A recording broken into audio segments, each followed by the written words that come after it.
Hello friends, आज हम लोग Marathi standard 6 की नई बुक शिकू मराठी आनंदाने इसका लेसन नंबर 7 आजोबांचा 3 पुडांचा डबा इसका एक्सप्लेनेशन स्टडी करेंगे। तो 3 पुडांचा डबा यानी 3 कंपार्टमेंट वाला 3 खनों वाला डब्बा। तो यश आजीला कपाट आवरायला मदद करत होता। यश अपनी दादी माँ को कपाट को आवरने यानी उसको ठीक ठाक करने में मदत कर रहा था। कपाटात त्याला एक वेगळ्या आकाराचा डबा दिसला। कबाट में उसको एक अलग ही शेप का डबा दिखा। एकावर एक ऐसे 3 डबे होते त्याला, एक के ऊपर एक ऐसे 3 डबे थे उसमें। यश म्हणाला, कसला भारी डबा आहे हा, कोणाचा आहे? यश ने कहा, कितना भारी डबा है ये, किसका है? तुझ्या आजोबांचा कामावर न्यायचा डबा होता तो। तो उसकी आजी ने कहा कि तुम्हारे दादाजी का काम पे लेके जाने का डब्बा था ये। 40 वर्ष त्यांनी हाच डबा वापरला। 40 साल तक उन्होंने इसी डब्बे का इस्तेमाल किया, आजी म्हणाली। आजी ने कहा, 40 वर्ष? बाप रे, मी तर प्रत्येक वर्षी नवा डबा घेतो। यश म्हणाला, 40 वर्ष? अरे बाप रे, मैं तो हर साल नया डबा लेता हूँ, ऐसा यश ने कहा। का तुझ्या मागच्या वर्षाच्या डब्याला काय बरं झालं होतं? तो क्यों, तुम्हारे पिछले साल के डब्बे को क्या हो गया था? आजी ने विचारले। आजी ने पूछा। तो प्लास्टिकचा होता। तो उसने कहा, वो प्लास्टिक का डबा था, त्याचं झाकण सैल झाला, उसका ढक्कन ढीला हो गया था, मग आम्ही नवा डबा आणला, तो फिर हमने नया डबा लाया, यश म्हणाला। यश ने कहा, अरे मग तो तुटका डबा कुठे असेल आता? तो आजी ने उसको पूछा, क्या वो टूटा हुआ डबा कहाँ होगा? बहुतेक कचऱ्यात टाकला असेल किंवा भंगारवाल्या काकांना दिला असेल, यश म्हणाला। तो यश ने कहा, बहुतेक ज़्यादा करके कचरे में डाल दिया होगा या भंगार वाले चाचा को दे दिया होगा। आजी म्हणाली, तुला माहीत आहे, तुझ्या डब्याचे छोटे छोटे तुकडे झाले असतील। आजी ने कहा, तुम्हें मालूम है, तुम्हारे डब्बे का छोटा छोटा टुकड़ा अब तक हो गया होगा। एखादा तुकडा कचऱ्याच्या ढिगात पडला असेल, उसमें का कोई एक टुकड़ा कचरे के ढीग में पड़ा होगा, किंवा एखादा जमिनीत गाळला गेला असेल या कोई एकाध पीस ज़मीन के अंदर दब गया होगा। कदाचित कुठल्या तरी टेकडीच्या पायथ्याशी, शायद हो सकता है किसी टेकरी के पायथा यानी फुट हिल, किसी टेकरी के फुट हिल्स में चला गया होगा, किंवा दरीत सुद्धा या किसी दरी यानी खाई में वैली में चला गया होगा, तो असू शकेल, वो हो सकता है।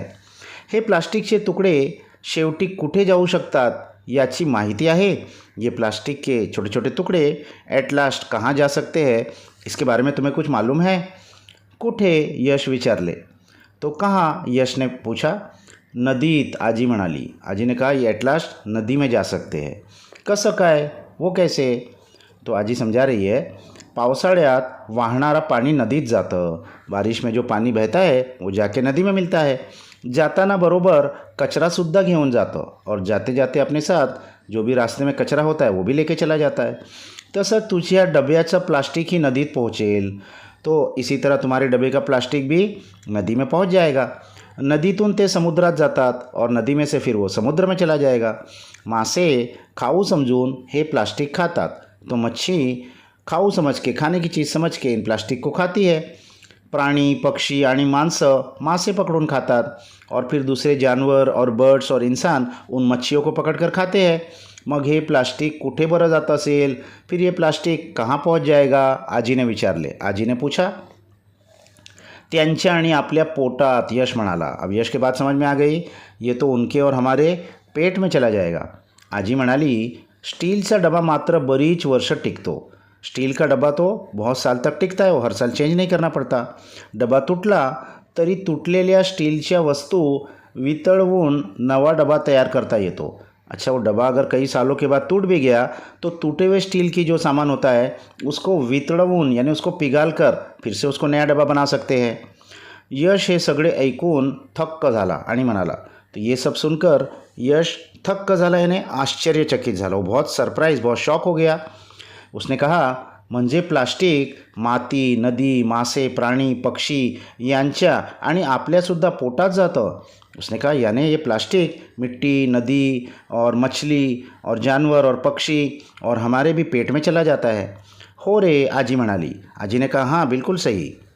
थोडा विचार करून यश म्हणाला. थोडी देर सोचकर यशने कहा, आजोबांचा हा डबा मी वापरू का शाळेसाठी?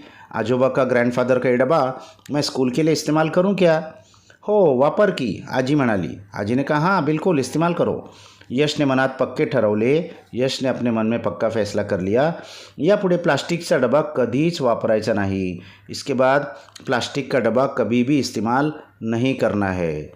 तो इस लेसन से हमको बहुत अच्छी सीख मिली है एनवायरनमेंट प्रोटेक्शन की. प्लास्टिक का इस्तेमाल हमको कम से कम करना चाहिए. उसकी जगह पर हमको दूसरी ऑल्टरनेटिव एनवायरनमेंट फ्रेंडली चीज़ों का इस्तेमाल करना चाहिए. तो यहाँ ये लेसन ख़त्म हो गए बच्चों. इसके क्वेश्चन आंसर्स हम नेक्स्ट लेसन में देख लेंगे.